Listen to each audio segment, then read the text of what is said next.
আল্লাহ, কেউ যে সারা শব্দ দেয় না, মন্দিরে ওঠাও ঠিক হবে না, কি যে করি।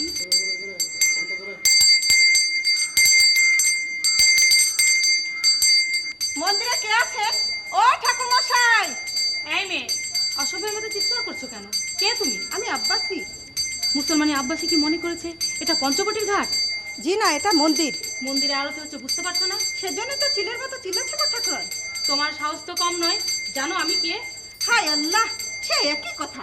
এদিকে যে দেরি হয়ে যাচ্ছে, বলে ও ঠাকুর মশাই, আমার চিল্লানি কি তোমার কানে যায় না? কে? কি আপনি? এ কি আব্বাসী বহিন তুমি? জলদি জলদি মন্দিরের দরজা বন্ধ করে দাও ভাইজান, শয়তান মোল্লা শরফ আসছে। মোল্লা সারাপ, যার নাম শুনে হিন্দুরা থরথর করে কাঁপে, সেই অত্যাচারী শয়তানের দেবী গ্রামের মাটিতে। হ্যাঁ ভাইজান, আজ রাতেই নাকি ওরা এই গ্রামে হানা দেবে। আপনি তাড়াতাড়ি প্রাসাদে চলে যান বৌরানী, এক্ষুনি গিয়ে মহারাজকে খবরটা জানিয়ে বলুন তিনি যেন উপযুক্ত ব্যবস্থা করেন। আমার যে ভীষণ ভয় করছে ব্রাহ্মণ। ভয় কি বলেন? আমার সঙ্গে এসো, আমি দাঁড়িয়ে থেকে তোমাকে পালকিতে চড়িয়ে দে, তারপর পাড়ায় খবর দিব। আমাকে তুমি ক্ষমা করো বোন, না বুঝে তোমাকে অনেক আঘাত দিয়েছি। চলো চলুন। তুমি যেন পাথরের মতো মন্দিরের দরজায় দাঁড়িয়ে থেকো ভাইজান, কোনো ভয় নেই। মসজিদের পশ্চিম দিকে দাঁড়িয়ে কলা ছেড়ে হাঁক দিয়ে গোটা গাটাকে জাগিয়ে দিবে তোমার দেবী গায়ের ডাকুনি বলি না বাসি। চলুন। পোশাক কামান, হে ঈশ্বর, তুমি কি তা দেখতে পাও না?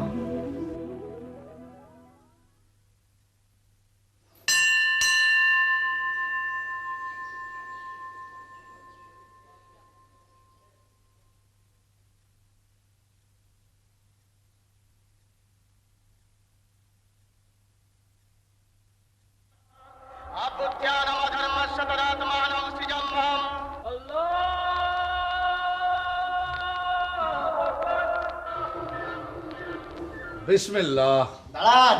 খামোশ বেহুদা কাফের। তুমি জানো আমি কে? জানি, বাবা মুর্শিদকুলি ধর্মগুরু জনাব মোল্লা সারাপ আপনি। আমি কারো ভয়ে কখনো কোনোদিন কোথাও দাঁড়াইনি বেয়াদব। আজ প্রথম দাঁড়াবেন। আমি নামাজ পড়বো। এটা মসজিদ নয় জনাব মোল্লা সারাপ। আমি মসজিদ বানিয়ে নেব। পারবেন না জনাব, কারণ এই মন্দিরের প্রতিষ্ঠাতা দিনাজপুরের রাজা উদয় নারায়ণ দীর্ঘদিন ধরে এই মন্দিরে চলে আসছে দেবতার পূজার অধীন। তোমাদের দেবতা তো পাথরের পুতুল। আমরা পাথরের বুকে প্রাণ প্রতিষ্ঠা করি সাহেব। কুরবানি কুরবানি, तमाम বিধর্মীদের কুরবানি। তার আগে এবার আপনি হবেন বলিদানের পশু। খবরদার বেহুদা কাফের, আর একবারও কথা বললে তোমাকে আমি জীবন্ত কবর দেব। ও নবাব মুর্শিদ কুলির নফর আলীবর্দী খান। হুকুম দিন জনাব, এই শয়তানের মাথাটা আমি উড়িয়ে দিই। হুঁশিয়ার শয়তান, মৃত্যুর জন্য তুমি তৈরি হও। তাই নাকি? থামো নবাবের পাঁচটা কুকুর। প্রাণের যদি মায়া থাকে তো মোল্লা শরফকে নিয়ে দিনাজপুরের সীমানা থেকে পালিয়ে যাও। আফগান আলীবর্দী পালাতে শিখেনি বেয়াদব। তাহলে এই মন্দিরের সামনেই তোমাকে প্রাণ দিতে হবে। জরুর জরুর, তবে আমাকে নয় তোমাকে।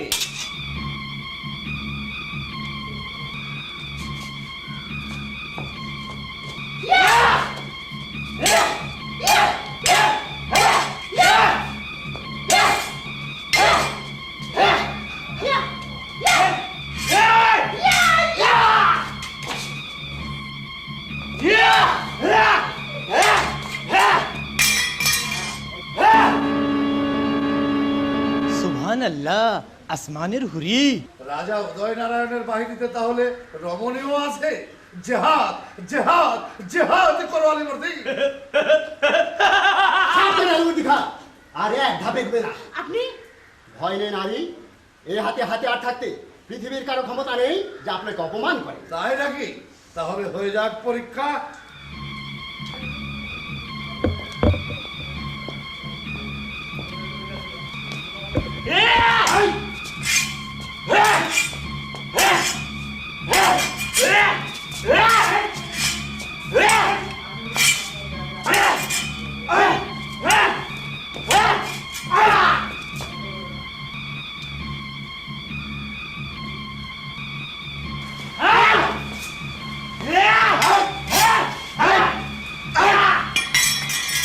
জনাব, मत घबराओ ये आलीवर्दी, दिले बहुत दर्द नहीं है। मुर्शिदाबाद फिरे चलो, कुछ भय नहीं। ওই কাফের জিম্মি জানোয়ারের জন্য কবর কাঁদছে, বাতাসে ভাসছে ওর মৌতের দুর্গন্ধ, জলদি জলদি খতম হয়ে আসছে ওর দুনিয়ার দিন। বিসমিল্লাহ। তবে তুমিও শোনো যা ধর্মান্ধ মোল্লা সারাফ, তোমার বারবার ধর্ম অভিযান এখানে শেষ। চপড়াও কাফের, তোমার অহংকার এই কসবিটাকে জলদি জলদি আমি মুর্শিদাবাদে নিয়ে যাব। আলিমতি খা, আলিমদ্দিকে তুমি চেনো না বেয়াদব?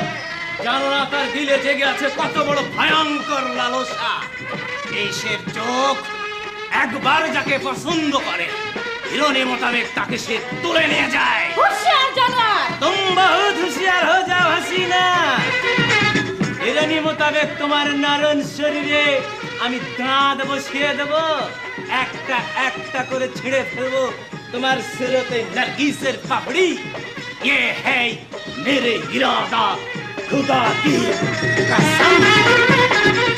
তবে তুমিও শোনো যা আবদান আলিমতি খা, শুধু তোমার নয়, তোমার নবাবের, তোমার ধর্মগুরু শয়তান মোল্লা সারাফের কাসম মিথ্যা করে দেবো, চিরতরে স্তব্ধ করে দেবো জাহান কোষা কামান। জিহাদের দামামা থামে, টেনে নামে আনো বাংলার মসনদ থেকে নবাব মুর্শিদ কুলি খাকে পাথরে তুলো। এ আমার প্রতিজ্ঞা। প্রতিজ্ঞা? হ্যাঁ, প্রতিজ্ঞা। এই প্রতিজ্ঞা কঠোর, কঠিন, জ্বলন্ত লাবার মধ্যে প্রতিজ্ঞা টক বক করে করে মস্তিষ্কে কষে কষে। তাহলে কেন আপনি জানোয়ারটাকে ছেড়ে দিলেন? বর্তমানে পূজারি আমি, এ অবস্থায় নরহত্যা অধর্ম। এত ধর্ম কেন আপনার? আপনার চেয়ে তো বেশি নয়, ব্রাহ্মণ? নারী হয়ে পুরুষের ছদ্মবেশে আপনি তো মন্দির রক্ষা করতে ছুটে এসেছেন। হ্যাঁ হ্যাঁ, প্রয়োজন হলে জীবন দিতাম। আপনি কে? আমি রাজকুমারী দেবী। আপনি দেবী?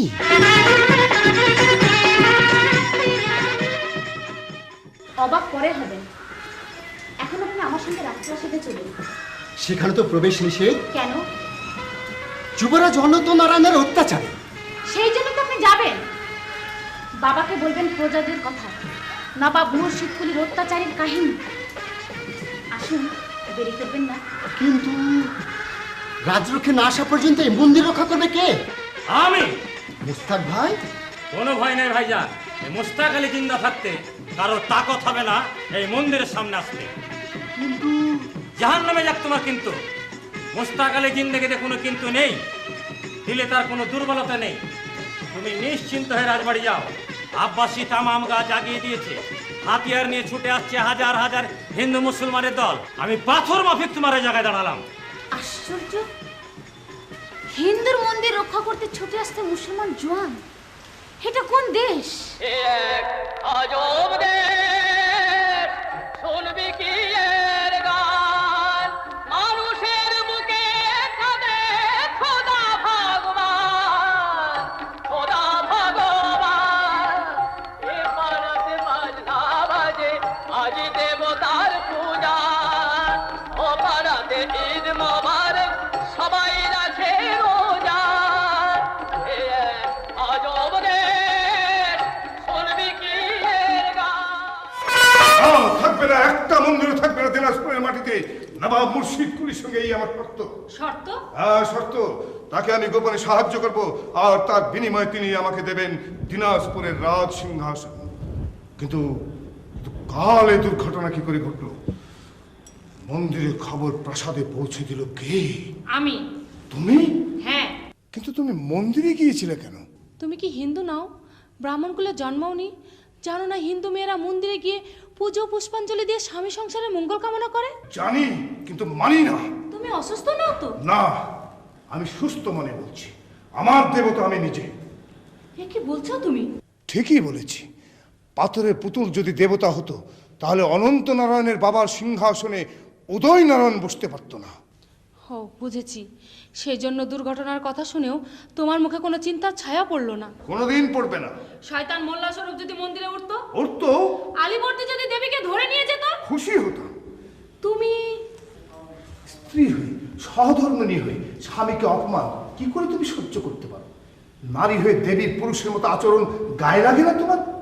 কোথাকার কে এক লম্পট যুবক ধূর্যটি মঙ্গলকে ধরে নিয়ে এসে কাল সারা রাত ধরে প্রাসাদে দাপাদাপি করেছে, সে খবর রাখো? রাখি।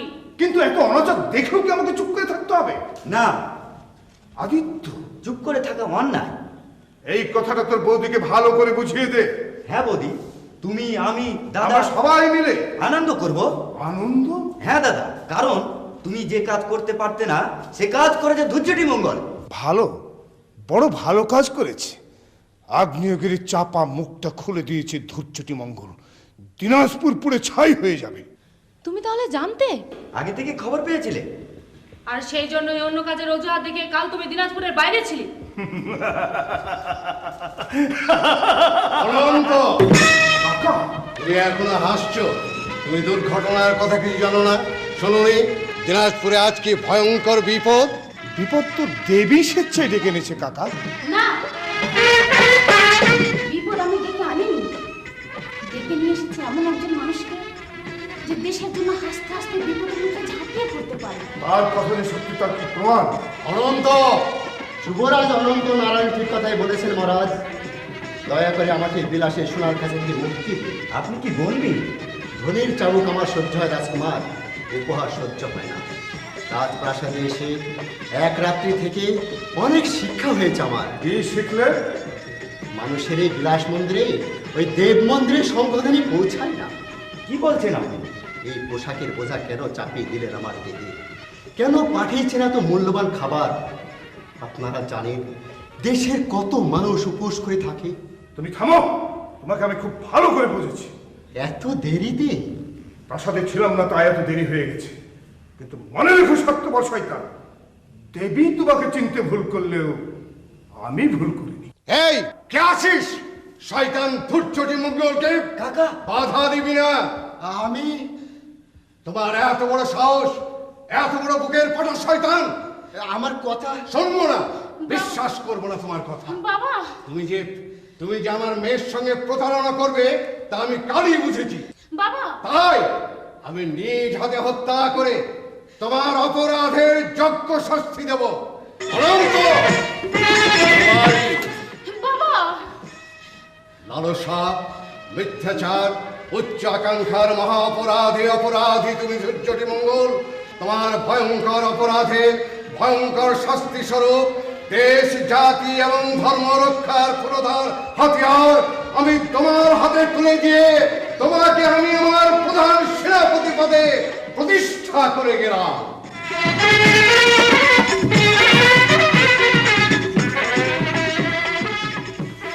হে ঈশ্বর, এ কি তোমার মহা পরীক্ষা?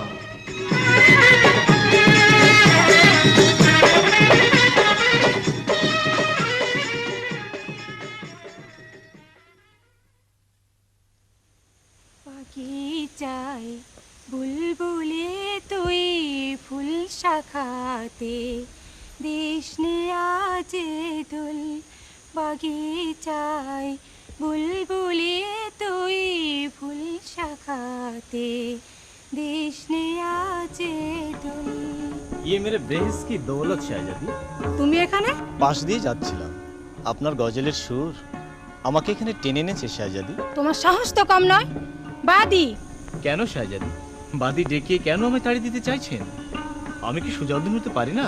কোকিল কাওয়া কি এক চিজ? শাহজাদি, আমি কাওয়া নই। বেরিয়ে যাও। আমার আর্জি আপনি শুনবেন না? না। কেন? সুজার মধ্যে আপনি কি দেখেছেন? যা তোমার মধ্যে দেখিনি, বেহায়া কাপুরুষ। আমি? হ্যাঁ তুমি দেবী গায়ের এক সামান্য কাপড়ের হাতে মার খেয়েছো। জি না। তোমাকে আমি ঘৃণা করি। জি না। খামোশ বেয়াদব কামবাক। শাহজাদি, আপনি বোধহয় জানেন না উনি মহামান্য সিপাহ সালার আলিবর্দী খান।